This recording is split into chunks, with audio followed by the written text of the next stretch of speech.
Hey folks, it's Nate. Thanks for joining me once again as we look to the horizon. And today we are bringing you a new project update. I am finally done with Burning Bright. And let me tell you, it feels good. It's always nice to have your final sentence typed out on a project and say, okay, I'm done. Even though I have now sent it to an editor and I'm waiting to hear back from them whether they want to take the project or not. So actually, I'm not as done as I am used to be at this point, but like I said, we got stuff. We got more stuff that we're doing there than we have in the past. So um, I'm kind of on unfamiliar territory there, but I'm looking forward to it.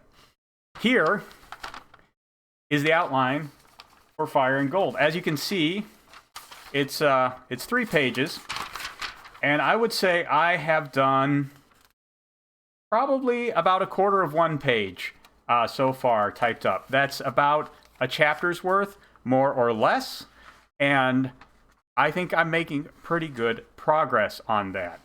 I think now that I've actually sat down and typed this, it may be a little bit shorter than I was expecting. It may be as short as 15,000 words. We'll see. My original projection was 18,000 to 20,000, which is about, well, I guess the last two Roy Harper novellas have been closer to 25,000 words. So it will be shorter, certainly, than the first two, but that's okay. As I've said, this is a very different kind of a story. It has a lot less build-up. It has a lot less problem solving to sort through in it. And by problem solving, I don't mean for me, the author. I mean for the characters as they move towards the climax of the story.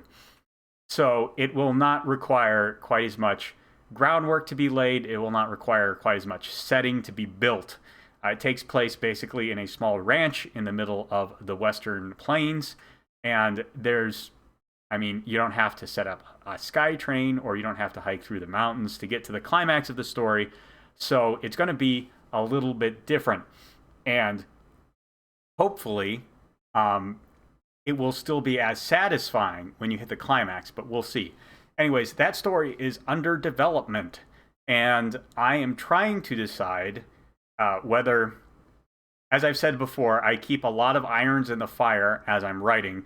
And right now, what I really have going is a couple of comic collaboration projects that I'm doing, and also this. And I'm trying to decide if I want to start outlining another story or if I want to just juggle those three things. You see, the thing is, right now, I am not handwriting Fire and Gold like I do with a lot of my stories for a couple of reasons, which amount to the schedule I am keeping, basically. Since I have chosen not to publish Burning Bright on my blog, I need something that I can publish there in this winter fiction slot right now, and Fire and Gold is going to be it. So I'm just typing those up. I'm not going to quite the time commitment of handwriting everything. So I do have some time on my lunch breaks where I will usually handwrite something to accomplish a little bit during the day while I'm at work. Now my work schedule has recently changed. I do have more free time because of those changes when I am able to write and really, sit down, put my nose to the grindstone, and focus on it. So that does allow me to be more productive, I think. But I would still like to use that time some way productively. So I'm thinking about outlining something.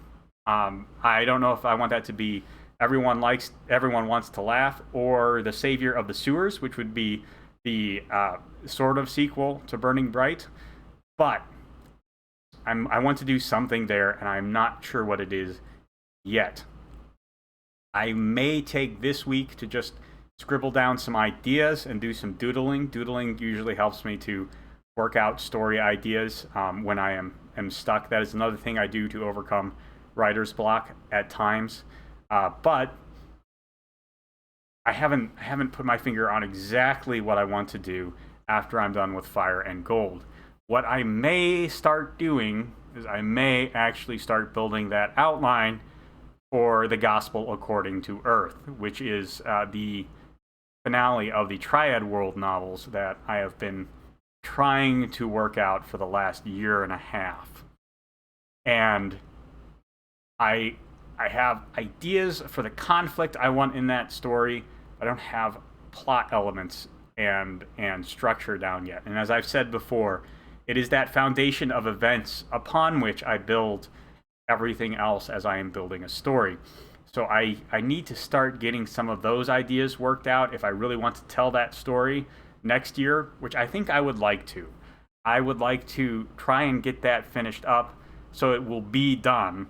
Otherwise, I don't think I will ever get back to it, because I really do also want to really bust through the next two Roy Harper adventures I have kind of worked out in my mind, and also I have two further stories exploring the world of Cogni that I set up in Burning Bright. So I am concerned that if I get too deeply into those two projects, I will just never find the bandwidth to come back around to the Gospel According to Earth. And there is a danger to that, because there are many authors who have come back to an incomplete series, a decade or two down the line, and they have produced a third or fourth or even fifth book in a series that was drastically different in almost every respect from the other books in the series. And especially for a series with a tight continuity like the Triad World novels, I am concerned that that will seriously damage the impression you get from the third book. Pretty much the only author I've seen who did that even remotely well was Isaac Asimov, who wrote The Robots of Dawn considerably after The Naked Sun.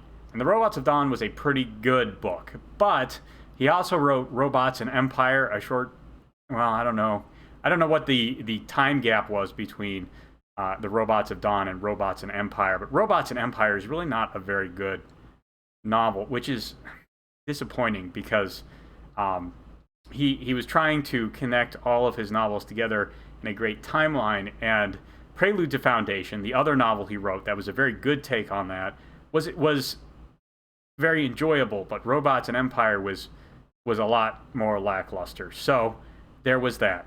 And I don't want that to be the end of the Triad World novels, because I actually am very proud of the work I did in the first two. So I want to get that hammered out, and I think I'm going to try and start putting pen to paper and working on that hurdle while I am writing Fire and Gold and trying to get all the other shopping around that I need to get done for Burning Bright done. That way I have some of that traditional writing going to keep me grounded while I'm working on, the more far-flung stuff for Burning Bright. So that's where I'm at this week. Lots of fun stuff going on.